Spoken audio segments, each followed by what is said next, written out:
guys just a second, everybody. Let's see here. Just gonna need to make sure that we're live on all platforms and devices. Let's see here. We're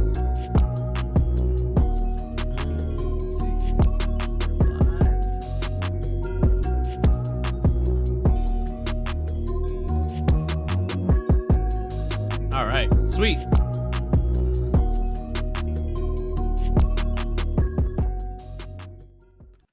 Alrighty, how is everybody doing? This is, of course, your boy Bernie here on The Charge, giving the latest NBA news and rumors and also basketball opinions. We're going to quickly talk about this Phoenix Suns trade. We're going to talk about Damian Lillard wanting to stay in Portland, but this future could be up in the air depending on what happens. And we're also going to talk about Draymond Green declining his option. I mean, this is going to be some huge news that we're going to talk about, especially as it implicates mostly everybody in this because of the fact that we have this looming second apron tax that could really put a wrench in plans that a lot of these teams are doing. Obviously giving up draft picks, only able to sign mid-level, or you can't even sign mid-level exception guys anymore. You can only sign guys to the minimum. So this is going to be a lot of variable moving pieces, as we know that the Phoenix Suns are officially over that tax bracket. The Warriors, I believe, are over that tax bracket. They potentially could be looking to do some stuff. And then, of course, we got to talk about Portland and their kind of moves and situations, because I think for Portland, they have a lot of decisions to make or to think about, especially moving forward. With the team that they have, with the number 3 pick, there's a lot of variables and factors that be going there. And before we get that, let me go over to this scene over here really quick as we proceed to give you what you need. Of course, this, like I said, this is your boy Bernie here on The Charge. Give me the latest NBA news and rumors and also basketball opinions. And like I said, guys, we're going to start off by talking about the Phoenix Suns and finalizing this trade that a lot of people really didn't see coming. I know that the Miami Heat were in discussions with them. I know that there was a lot of other teams involved as well. But ultimately, the Phoenix Suns were able to, I believe, have a really, I would say, a great... honestly, they had a great draft. Or, sorry, not a great draft. They had a great trade. I mean, if you think about the pieces that they gave up to get Bradley Beal, and it makes me kind of wonder, like, a little bit about Bradley Beal and who he is as a player, because, again, like, I think Bradley Beal's a great guy. I think he's a good player. But the fact that the trade happened the way it did, it makes me think that maybe there must be something up, because I don't know. It seems to me like the Wizards could have gotten a lot more for him. But I guess they decided that this was enough to get over the hump and say, hey, like, let's see if we can win a championship here. But we're going to, like I said, we're going to talk about it. And before we do, guys, like I said, please remember to hit that like, share, and subscribe button if you're new to the channel. Again, all that stuff helps out the channel tremendously. And I really look forward to, like I said, talking with you guys about this, because, like I said, I was going to do it yesterday. But I kind of wanted to wait for a couple more stories to come out before we talked about it all. We're going to be on here for at least an hour at least. So, around 11:45, get us talking about, like I said, all the NBA news and rumors and basketball opinions as we move forward, especially with the NBA draft coming up relatively soon. I believe the draft is when? I believe the draft is, if I'm not mistaken, the draft is going to be, I believe, the 23rd or the 22nd. I'm not sure if there's anything here, but we'll talk about that in a little bit. But like I said, let us talk about this Phoenix news. Like I said, remember to hit that like, share, and subscribe button and share this with other people, because again, we're trying to grow this channel, and with your guys' help, this channel can grow to be something special, and that's what I want it to be here, a channel where a lot of people can just enjoy, talk about basketball, and many other things. But like I said, let us get right into the latest NBA news and rumors. Of course, the Phoenix Suns finalizing a trade for the Wizards' Bradley Beal. So, of course, this comes from Adrian Wojnarowski, and, of course, Shams reported it as well.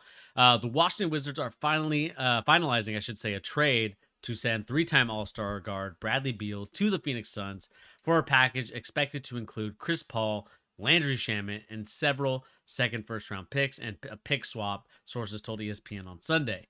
The Wizards have also agreed to send guard Jordan Goodwin and forward Isaiah Todd to the Suns, sources told ESPN.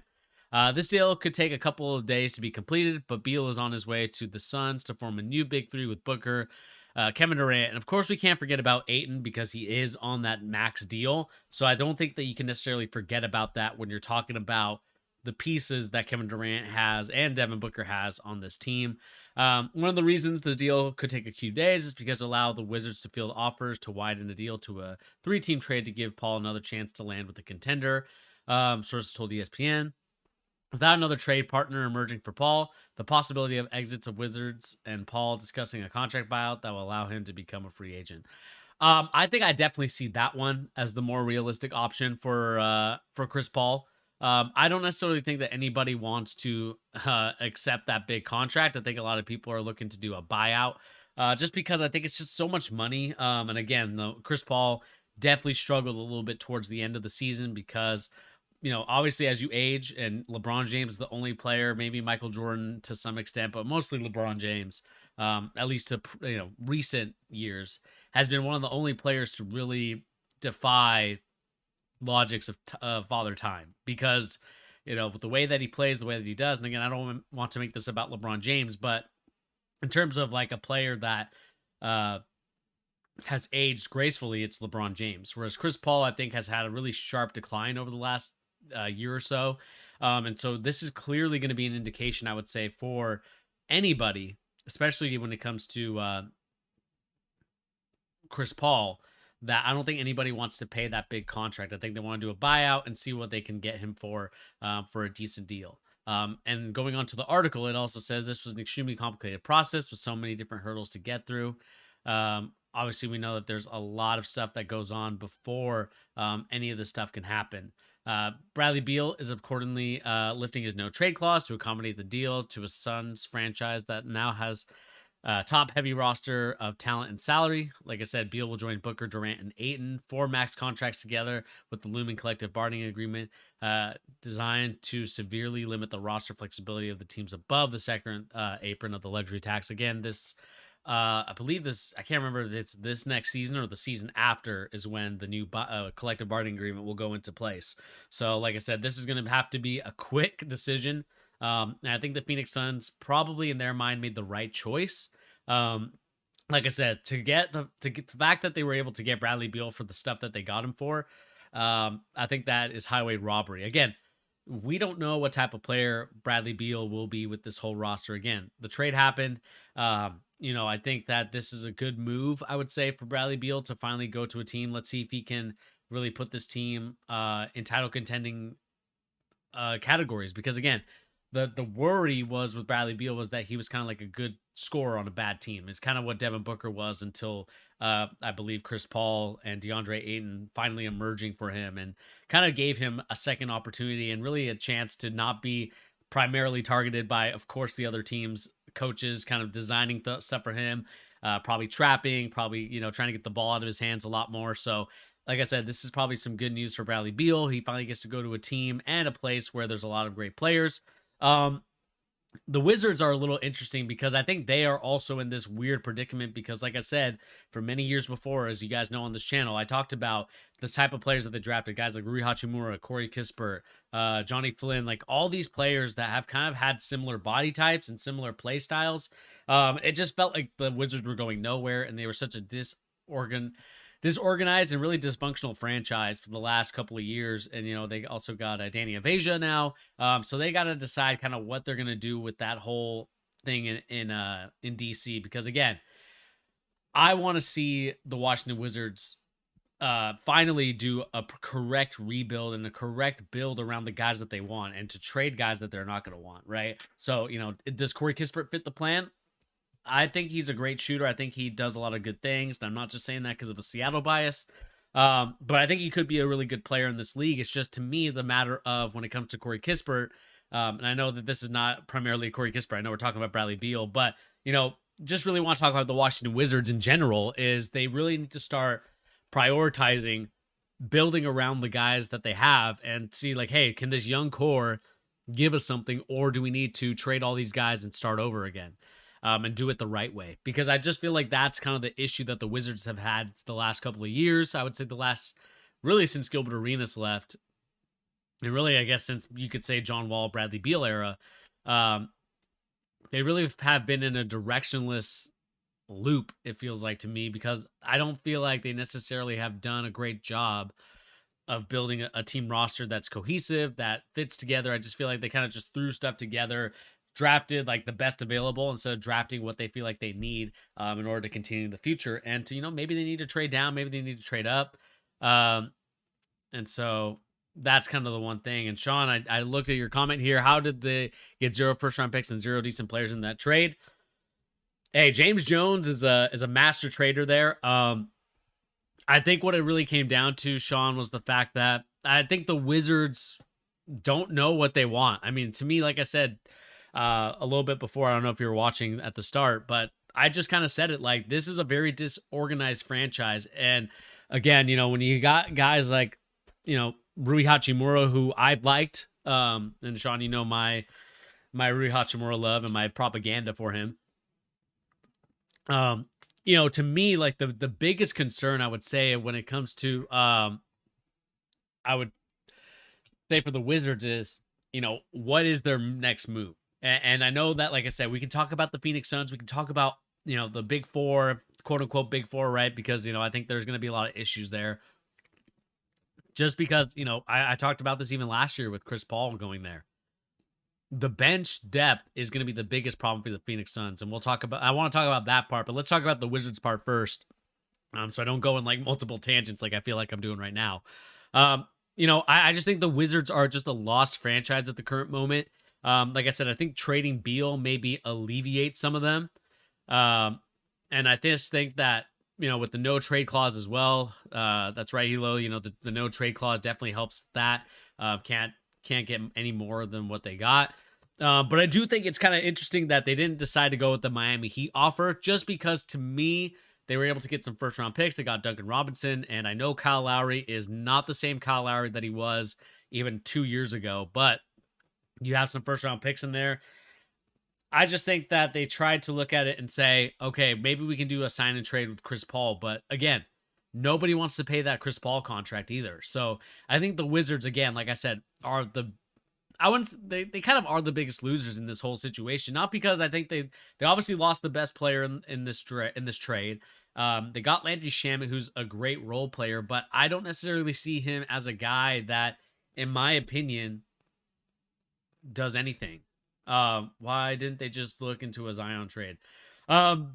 Because again, Sean, I think that this team, if they went with the Zion trade, I think it kind of blows up what they want to go with. I mean, let's look at the Wizards starting lineup. Let's see here. Wizards roster, just to like look and see what's going on with it. Again, Danny Aveja. You got, no more Bradley Beal, but you got Johnny. Oh, sorry, it's Johnny Davis, not Johnny Flynn. Excuse me, Johnny Davis. Anthony Gill, Goodwin, Huff. Corey Kispert, Kuzma. I mean, these are guys. Like again, it's kind of one of those things that I think I think it's a prove it for Bradley Beal. In all honesty, Sean, I think that when it comes to a guy like Bradley Beal, like, yes, we've seen him do it against the really crappy teams. We've seen him put up stats on a really bad team. Now it's about, can he do it on a great team? And of course he's going to score 20 plus because he's on a team, or basically he has to score 20 plus because there's no one else on the bench to help him score that much. But like I said, this is, to me, the most frustrating situation if you're a Wizards fan is like, look at the players that they have on their roster. Again, the best player I would say that they have currently right now is Kyle Kuzma. And again, Kuzma's a good player. I don't think there's necessarily anything wrong with Kyle Kuzma, but he's not a franchise changer, right? He's a guy that's going to be a really great role player for you, a guy that's going to be your third or fourth option on the team and really do some damage. I mean, again, Kyle Kuzma is an NBA champion. I'm not going to do anything out there. But I just necessarily don't agree with the way that the Wizards are going about this. I don't think that when it comes to all this, and I'll read your guys' comments in a second. I think that the Wizards are in a very I don't even know what their path is at the current moment. Like, are you building around Danny Aveja? Are you building around Johnny Davis is done. I think that he's an okay player. Like, I thought he was going to be a lot better than he was, but honestly, he's pretty mid. But you also have Kristaps Porzingis you have to look at. I don't know. And to me, like, you got a lot of guys on this roster that are looking to probably get moved. I could see Kristaps Porzingis getting moved. I know that they've been talking about him getting traded at some point. I would try to get off of that if I am the Wizards, because I don't think he fits your timeline, and I don't think that he necessarily fits any type of schematic stuff that you like. I know, Pete, you're not a big fan of Porzingis just because of what happened, but it kind of is what it is. But yeah, I mean, they have a lot of guys that just don't fit the timeline. I mean, they need to go young, and they're kind of like in this weird predicament where they have a lot of decent guys, but no one to really get them over the line. But let me read your guys' comments here. Sean, you said, why don't they look to a Zion trade? Hilo, you said, honestly, Zion has way more value than that, in my opinion.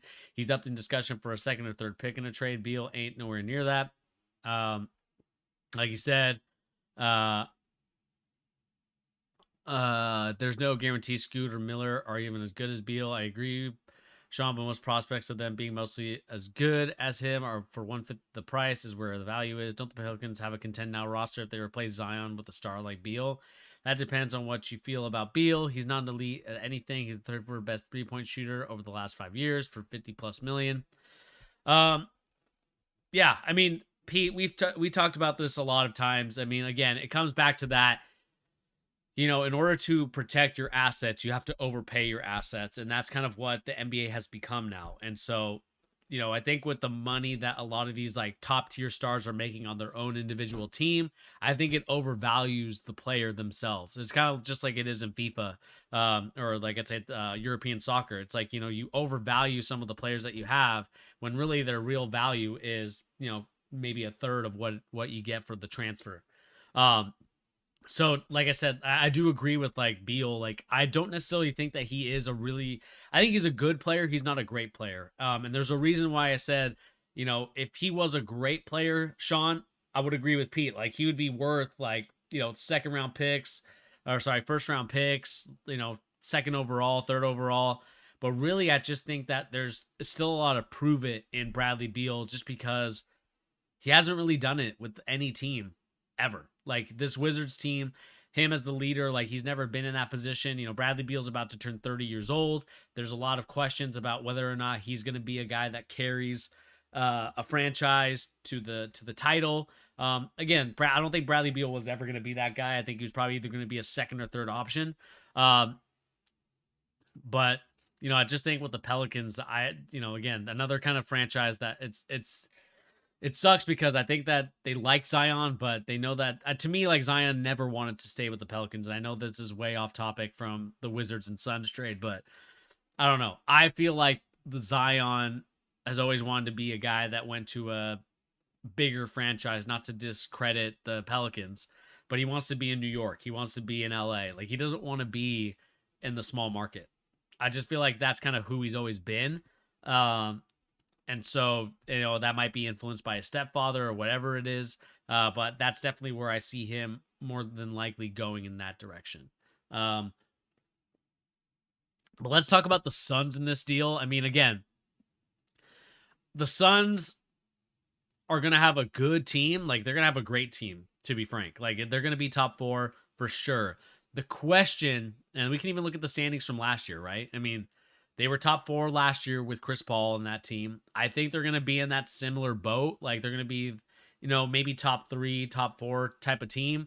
But the biggest question for the Phoenix Suns is, we know what Booker can do. We know what Durant can do. We know what Beal can. We don't really know necessarily 2 factors.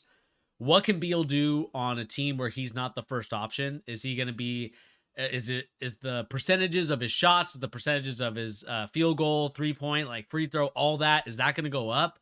That's the biggest question mark that we have to decide, because again, like Bradley Beal, like Hilo said, like, he's 34th best in shooting over the last 5 years. I mean, that's got to be a little bit of an issue. If you're looking at a team that's trying to be a top 2, top 3 contender, trying to win a championship, trying to beat the defending champion Denver Nuggets, like, that's going to be an issue for them if they can't, if Bradley Beal is kind of the same player. He needs to elevate his game. But to me, the biggest question mark is going to really be, Can DeAndre Ayton finally win his matchup? Because to me, that's the biggest X factor for the Phoenix Suns is now with Frank Vogel as the coach, now with a different voice in Ayton's ear, maybe a coach that Ayton will respect. Who knows? That's yet to be seen.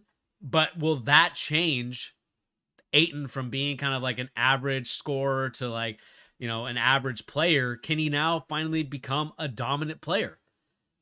I am still wondering that at this very moment. I don't think he's necessarily going to be that, as much as I, was thinking about him as a prospect a couple years back. He just hasn't progressed the way that a lot of people would thought he would. Again, he was the number one pick. A lot of people thought he was going to be better than Luka Doncic. A lot of people thought he was going to be this dominant big that could shoot threes, that could get rebounds, has the body type for it as a new age, I would say, big. But I'm just not convinced with this roster, man. I'm not convinced with DeAndre Ayton. Again, like if we look at the stats from the last couple of seasons, it's kind of one of those things. I look at it like he's not a passing big like Jokic. He's not rebounding the ball, I would say, to the point of what it was in the second year at like almost 12 rebounds a game.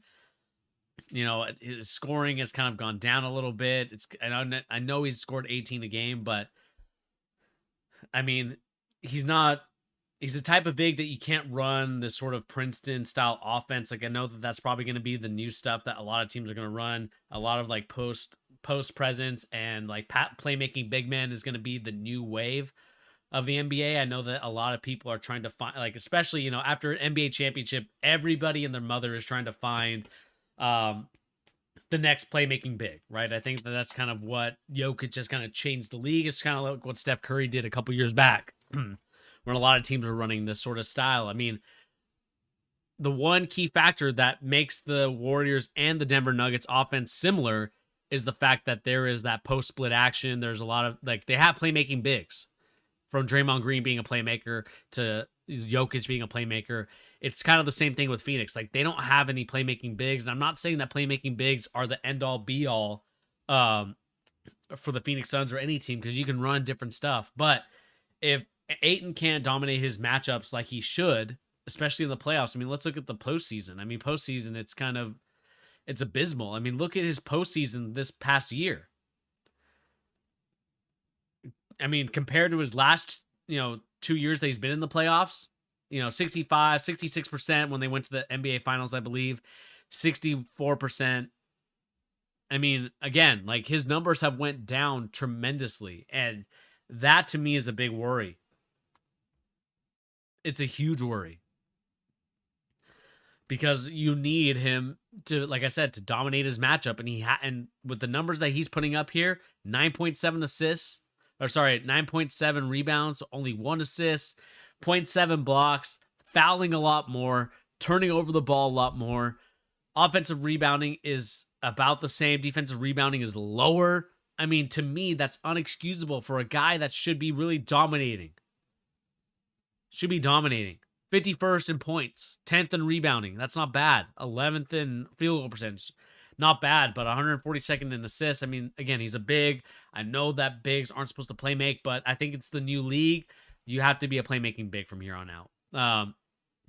So I'm curious to see, like I said, if Vogel can change DeAndre Ayton, because to me, the biggest X factor is going to be him. I really do think that the biggest thing for the Phoenix Suns is going to be him. Like, I know what Durant will do. I know what Booker will do. I kind of already can kind of guess what Bradley Beal will do. To me, the biggest X factor, and I know that it's not the prettiest or the flashiest thing to say, but like, what is Ayton going to do? This is a prove-it year for Ayton. I know he signed the big contract. It's what I talked about just a little bit ago with Bradley Beal. It's the protect your asset by overpaying for him. I need Ayton to show that he can be at least in the conversation as a top 5 pick in that year's draft. I like Ayton. I respect Ayton, but he's got to show something this year. He can't just be lackadaisical out there. Like I said, because I think that Aiton, like I said, is a good player. I think he can do some good things out there in the regular season, but it's the postseason where it's been a little bit of a frustration because we saw it in the NBA Finals, couldn't score over like Chris Middleton or Drew Holiday. We're seeing it even now. Like it is frustrating if you are the Phoenix Suns and you're just seeing Aiton, and there's a reason why like Devin Booker gets mad at him. There's a reason why Chris Paul got mad at him. That's probably why they traded Chris Paul, to be honest. But like they've got to decide on what they're going to do with him because it is a frustrating player. And I know I'm going on a tangent about DeAndre Ayton and a Bradley Beal trade, but to me, I think it's the biggest reason why I think the Phoenix Suns need to decide like, are they might have to trade him too. I mean, I wouldn't be opposed to them trading him to get like a big that they want or trading him to do something a little bit better. I mean, let me know what you guys think about that. I mean, is there a better option out there than DeAndre Ayton? And if you are a Phoenix Suns fan, do you want to keep DeAndre Ayton or you want to get rid of him? That's kind of the biggest question mark I want to know from you guys in the comment section down below. And also let me know what you guys think about this whole trade scenario. Let me know what you guys think about this thing because, like I said, it is a very interesting situation for the Phoenix Suns as they now have 4 high max value players and their bench is going to be really, really slim. And they're going to have to really sign a lot of these guys like Jock Landale, Okogie, I think, is on this team, if I remember right. Let me see who's on this Phoenix Suns team. Roster. Yeah, like Jock Landale, Okogie, Terrence Ross. I know they traded Landry Shamet, like TJ Warren. Like, you're going to have to sign these guys again for a very decent deal. But again, I want to see a little bit more from the Phoenix Suns, but it's going to be tough because they're going to be capped out at the money that they have. So like I said, let me know in the comment section down below what you guys think about the Phoenix Suns in this current moment. Are they officially your title contenders? Do you think that they're going to win the championship, or do you think that the Denver Nuggets are still the favorites to win the West? Because I still think that that team is the favorite to win the West. I don't care what the Phoenix Suns do. And you could say Kevin Durant's the best player in the West. But I just think with the Denver Nuggets, they're a lot better. I think that this team will do a lot of more damage.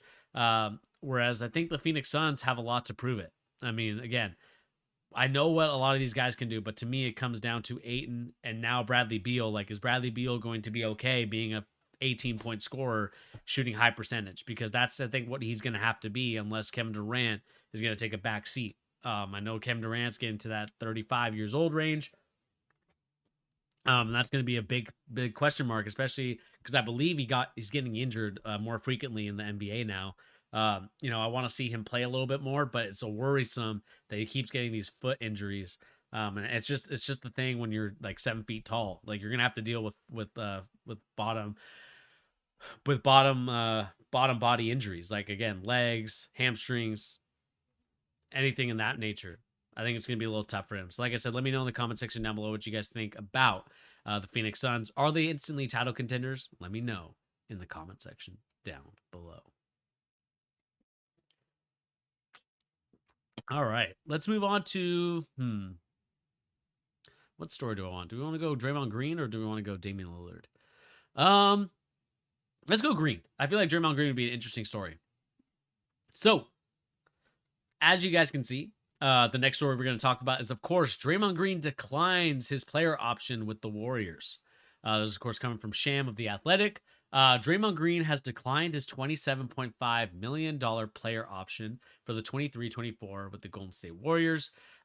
Rich Paul confirmed to Shams of The Athletic. Green will be an unrestricted free agent for the first time in his career and was previously a restricted free agent in 2015.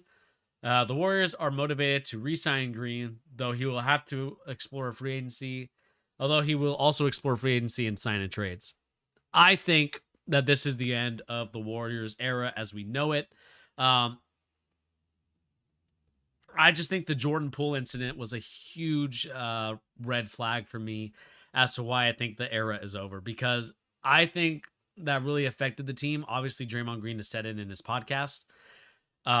It's a huge reason why the Warriors never seemed to click. I just always felt like this was kind of one thing that the Warriors are kind of at its end, because I think that when it comes to seeing Draymond Green, when it comes to seeing this whole team, the worry and the issue that becomes for them is, can those two guys play together? Like Jordan Poole was abysmal in the playoffs this past season. Um, we'll talk about your comment in a second, Sean. We'll talk about your comment in a second, Sean. Um, I mean, it was just abysmal. Like, this was not the Jordan Poole that we saw just even last year when they won the championship against the Boston Celtics, or even that playoff run. Like, Jordan Poole, uh, there was a lot of memes about the pool party, about, him with people in attendance. Like, that's when he balled out the most. But, this year was just a completely different Jordan Poole. And I just think he really got affected by Draymond Green. I think as soon as the punch happened, I think it just kind of ended anything that the Warriors could do. Because I just think that Draymond Green has a personality where I do believe in him. I think he's a great player. I think that he does a lot of great things, but their instant heat of the moment stuff, I think that his passion, I believe, gets him into a lot of trouble. I just think like not being able to handle some of the emotional things at times, because again, emotions are high. Like every player and every person reacts differently to certain things, right? Like I have my own tendencies. I know that Draymond, like we all have our own tendencies on how we handle situations, but at the end of the day, like that's how Draymond plays. That's how they have been, a 4-time NBA champ, I believe. And so I just think that when it comes to that, I think that it's officially over for the Golden State Warriors. Draymond Green, again, great player, does a lot of good things, but ultimately, I think he ended up ruining the relationship that he had in the Golden State Warriors. Like whether a guy leaked it or not, I mean, it doesn't matter at this point. Like we all know that punches were thrown. I'm sure Jordan Poole would talk about it, but I do think that the visual of seeing Jordan Poole getting punched out by Draymond Green in a probably an aggressive way that I think a lot of us are kind of like, obviously I think Michael Jordan did the same thing to Steve Kerr back in the day. But just to get video of it is a little shocking. And I think that's the reason why the dynasty had to end, because I think the optics look bad for the Warriors. And I also think that the owner of the Warriors is also tired of paying the repeat offender tax, which means that you've been over the salary cap for so long, you have to like double like the amount of money that you have to pay to keep this team together. For a team that isn't really cohesive, I think that that's where the owner kind of I think is drawing the line, because to me, I just don't know if Draymond Green's going to be able to get a big contract like that. Again, I think he can, and it depends on who's going to sign. Like maybe the Lakers might be interested. I think that that's kind of a rumor that I saw. But we'll see what happens, because I do think that this is kind of a situation where Draymond Green, put on the right team, I think can make a huge difference because of the way that he plays, the way that he does. Now we'll kind of see what Steph Curry is going to be like and Klay Thompson is going to be like if Draymond Green leaves. Because to me, like as much as those two guys are like the bread and butter of, well, maybe the comparison would be, the meat and potatoes of the team. Like Draymond Green is the butter. Like he makes everything come together. And I know that this is like a really bad analogy, but I think that it's kind of in a sense where he kind of is the glue of the team. And he really does a lot of good things, but at the same time, I just think he lost the trust of the locker room and the coaching staff with the way that he played. Honestly, towards the tail end of the playoffs, and also, with the punch, I think he lost a lot of trust and respect from the teammates. And I just think that he needs to go start somewhere fresh and really get back to where he was, because I think that that'll be much better for Draymond Green if he kind of leaves and finds a new team to go to. The question is, what teams are going to want him? I know that there's going to be a lot of teams I could see, just because they're boys. Like the Lakers could potentially get Draymond Green. I think the Celtics could also be in a hunt for Draymond Green. I think that he does a lot of great things, and it would be fun to finally have a fan base, kind of behind Draymond Green for as much hate that he got from our fan base. I think that he would definitely be a player that could buy into the hype, buy into the villainy of, well, a lot of people around the league kind of call the Boston Celtics fans a lot of villains.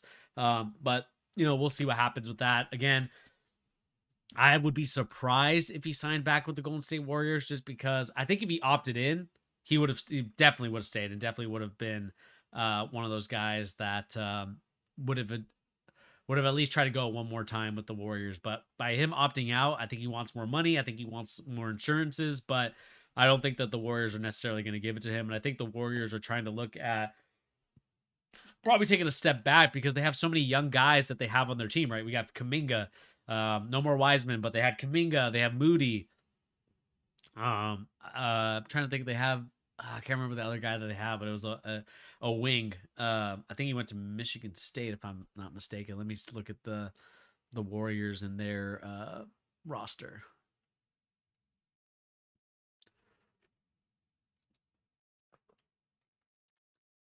Let's see here. The Warriors in here? No, they're probably not in here. Oh wait, nope. Dang it.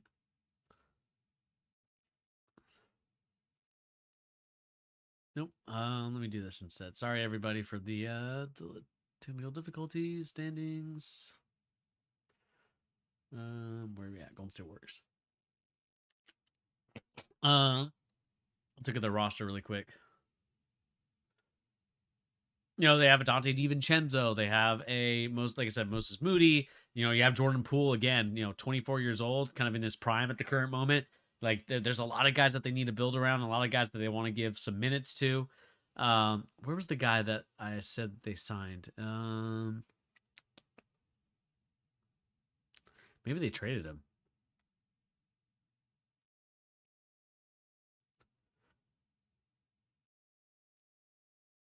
But anyway, like I said, like they have a lot of young guys that they need to start giving some minutes to. They have a lot of young guys that they want to give opportunities to. And I just think that this is kind of Patrick Baldwin Jr. There you go, from Milwaukee.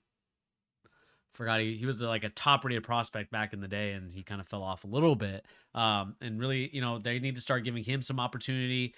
And again, like this is kind of where I believe that the Warriors are going at the current moment. Like I just think that with Steph being 35, with Klay Thompson, I believe, being 33. Again, still a young player, but at the same time, like kind of entering, he's kind of declined a little bit from what he used to be. And without Draymond Green now, I just think it's going to be tough to run that offense for Curry and for Klay. I think they're going to have to change the offense a little bit because I don't think Kuminga is a passing big the way that Draymond Green is. I think Kevon Looney is not the same player. Like they like to do a lot of pick and rolls with him, but they do enjoy like the pass post of the whatchamacallit, of a Green being able to pass out of the pinch.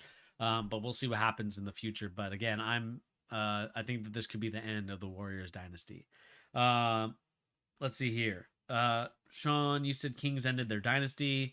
He'll go to the Pistons. Score for Ukraine. Okay. Football stands in the chat. But yeah, I think that that's kind of a very interesting situation for the Warriors moving forward. Again, this will probably not be a lot too much to talk about other than like, the fits that could fit for Draymond Green. Like I said, I do believe that the Celtics, I believe the Lakers are in there. I think if I look at some other teams that could potentially use him, I think Memphis could use him as kind of the leader, especially with John Morant. I don't know about the Sacramento Kings, but maybe no, not Phoenix, LA Clippers, Lakers, Minnesota, Pelicans. I think in terms of contenders, I think that's really in. I mean, you could probably say the Atlanta Hawks. I mean, if they want to run some off-ball stuff for Trae Young, I just don't see that because they want the ball in Trae Young's hands so much. It'd be interesting to see what Quinn Snyder does for Trae Young in that offense. Not Cleveland, New York, no. Philly would be interesting. Maybe Milwaukee could be another one. But we'll see. And let me know what you guys think in the comment section down below. I know that this is a lot to talk about. But let me know what you guys think about Draymond Green. Are you a big fan of his? Do you think that he can do some things out there that could help the team? Or do you think that it's officially over? He needs to move on. And what team would be the best fit for Draymond Green? Let me know in the comment section down below. Okay. And then let us kind of go another 10 minutes here or so. And let's talk about this one. Our next and final story of the day is, of course, Damian Lillard's future is really up to Portland. The future of Damian Lillard is with the Portland Trailblazers is at an inflection point leading up to the NBA draft with two probable scenarios. Either the Blazers trade some sort of package involving the number 3 pick for a significant win now piece, or they'll keep the pick and likely begin the process of trading Lillard. Right now, it's up to Portland, Shams said to Pat McAfee show. Damian Lillard has really left it up to Portland. He wants to be there. He wants to get the team together. They have the number 3 pick in the draft. They have the number 23 pick in the draft. They have Anthony Simons. What you can go and get in the marketplace to make this team better, if nothing comes about, then I do think that Damian Lillard will have a very hard look at his future in Portland. But if they do, they make the team better on Thursday night, then you'll see Damian Lillard be there. As much as people want to make this a Damian Lillard thing, it's really on Portland. The ball is in Portland's court. Lillard has demonstrated a preference publicity to remain with the Blazers, but he also wants the team to improve after missing out on the playoffs each of the past 2 seasons. And that is the biggest thing. That is the biggest thing for Trailblazers fans and really for Damian Lillard is deciding, kind of what he wants. Like to me, it seems like he wants to stay in Portland. He likes the Portland. I don't know if he lives in Portland in the off season. But at the end of the day, like Portland's a really beautiful city. I think that there's a lot of great things in Portland. Especially with the scenery, the Pacific Northwest. I think it's super beautiful. But at the same time, the team that he has around him is just not what it needs to be. Like I don't even think trading for a win now piece even does much for the Portland Trailblazers at this point. And I think that it's up to Damian Lillard, like what he wants to be, what he wants his career to look like. Because at the end of the day, I know a lot of people want to see him win. Like they love him as a player. They love what he does out there on the court. And it's really up to Damian Lillard to decide, like, what does he want for his future? Does he want to be a guy that is remembered as, a really good player like Tracy McGrady, that type of player? Or does he want to be known as a guy like that has won championships, that has done a lot of things in this league? Like I said, that's up to him, man. Like we can't decide like what he wants to do. I know a lot of people want him traded to the, to the Lakers, to the Celtics. Like everybody wants him to be traded. I think he has to decide what he wants to do. If I was in his shoes, I would really look to be moved. Just because I think at the end of the day, like you just don't want to waste your career, and really years of playing on just kind of going about your business. Like again, if Damian Lillard to me has like a Karl Anthony Towns type of vibe to him, then I would be like, okay, stay in Portland, become a legend in the hometown, try to win a championship. But at the end of the day, he's got to decide kind of what he wants his career and legacy to be, right? And so that's kind of the biggest thing for me when it comes to Damian Lillard is just that sort of situation. It's kind of like I said, like what he wants to do. At the end of the day, if I was in his shoes, like I said, I would want to get traded. But I could also see the potential of him wanting to stay. I really want to see him become an NBA champion, in my opinion. And so I would love to see him traded. Like, I don't care where he goes. I just think he needs an opportunity to at least be with another star player. Like, I think CJ McCollum was a really good player. I think he was, he had some good moments, but he was never like an NBA superstar. And I would love to see Lillard just play with one to see what could have been, right? The what if. And I don't want Lillard to live in a what if scenario for him. So he's got to decide, what he wants to do. But if I was in his shoes, like I said, I would want to get traded. I just think that for me, he is a guy that I could see him trying to go to a different team, try to do something. But at the end of the day, it's kind of up to him and what he wants to do. Like I said, I think that the Lakers with this, and again, I don't want to go Lakers Celtics, but maybe they do a sign and trade and get. I don't even know. Like again, I don't really know the salary cap, so I don't want to really play like barbershop trade talk. But there's a lot of teams that could use him right now. Like I think that Miami could try and go get him. I think that 76ers maybe could try to go get him. I think even Milwaukee could try to go get him. Like again, there's a lot of teams and a lot of scenarios where that could happen. But at the end of the day, I don't necessarily can't really think of like a team that like fits him directly. And so that's going to be a very interesting scenario moving forward is what team could possibly get him. But at the end of the day, I think it is what it is. Unfortunately, like I said, fortunately for the Trailblazers, they also have to make a decision really quick. Like, does the third pick kind of carry any value? Again, like you're either getting Scoot Henderson or you're getting Brad Miller. And both those guys are good players, but like Sean said earlier, like there's no guarantee that they're going to be like a win now type of guy or even a star player. And that's kind of what the Trailblazers need to decide. Like, I think that they should probably go in the younger direction route. Again, they've been with the Lillard team for so long now. If you think about, the team that went to the Western Conference Finals against the Warriors like a couple years ago, like there's still some remnants of that team, but I just think they need to move on. Like they have Anthony Simons, they have some young core pieces. Like start to build around the young guys and start to move on because I think that's going to do you a lot good than what you're seeing here. But let me know in the comment section down below what do you guys think about that and much more because, like I said, there's a lot of NBA news and rumors out there. But at the current moment, if you're the Trailblazers, do you keep Lillard or do you trade him? And if you're in Lillard's position, do you stay or do you go? Let me know in the comment section down below what you guys think about that story. Are you and your team looking to trade for this point guard? And if so, are you getting Damian Lillard? Let me know in the comment section down below. Okay, let's see here. Let's see if there's any other stories to talk about here.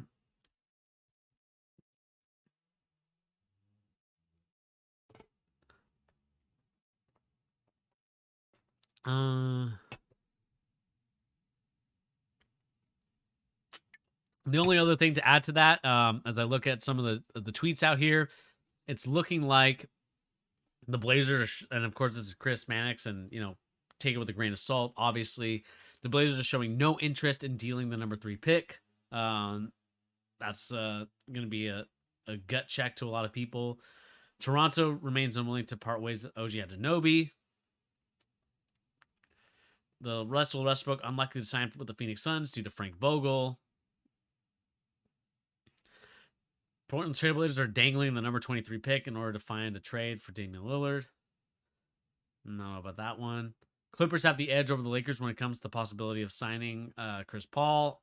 I don't know if I believe that one. Like, we know that they want Zion Williamson over Brandon Ingram, but I don't know if that's necessarily going to happen. John Morant news that we can talk about later.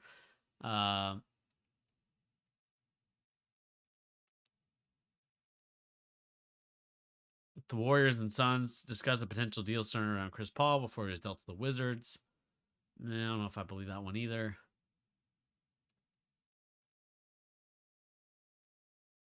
The Miami Heat wanted to limit their pursuit of Bradley Beal and wanted to think bigger, aka they lost the deal and they thought that they lost the deal and was kind of salty about it. So I think that's where that news comes from. Dylan Brooks could get a 17-18 per year contract with the Houston Rockets.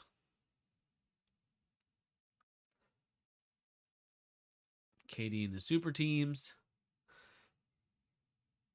Draymond Green could go to Miami.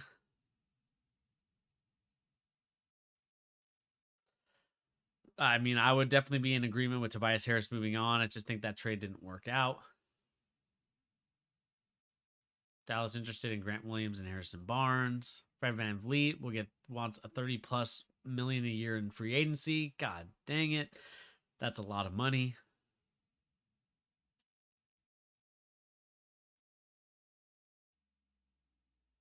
Multiple sources have described the Raptors as frustrating to deal with. I don't know if I believe that one either. Kristaps Porzingis trade. Nope. No, thank you.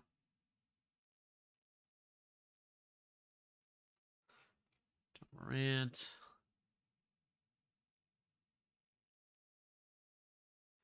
We got Victor Wembanyama going to San Antonio. I think that's just a done deal at this point.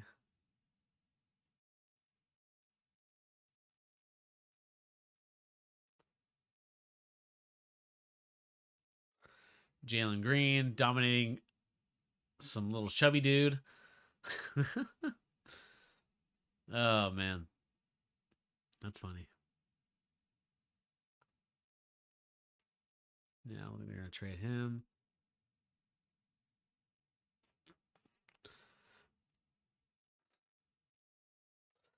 The Warriors are receiving calls on Jordan Poole. I'm sure they're declining those calls. I think any team that's looking to trade for Jordan Poole is crazy. The Hornets would want Brandon Ingram and a potential with the Pelicans for the number 2 pick. Golly, I don't know if I would do that either.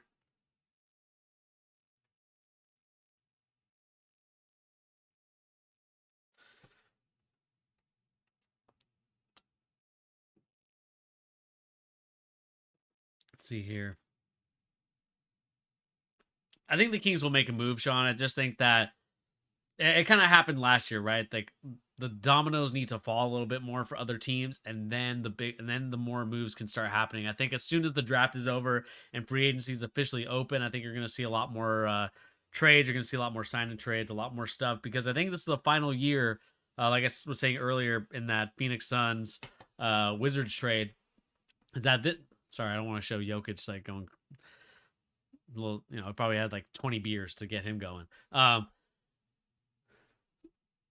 We can kind of look at this as well. But again, like I was saying, Sean, I just think that they need to wait for free agency to open, because I think a lot of teams are looking at this as like the final year that they can make the super teams, quote unquote, because after the new collective bargaining agreement, it's going to be a lot harder for these teams to keep the teams together. So in my opinion, I think that's what the teams are doing right now. They're just kind of waiting and seeing what's going to happen with both those with a lot of the different scenarios. So I think that's kind of where teams are at the current moment.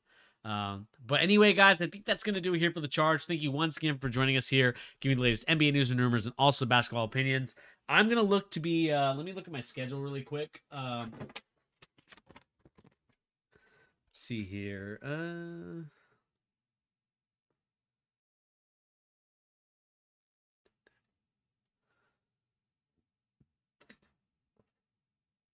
Okay, here's what I'm thinking. Wednesday at about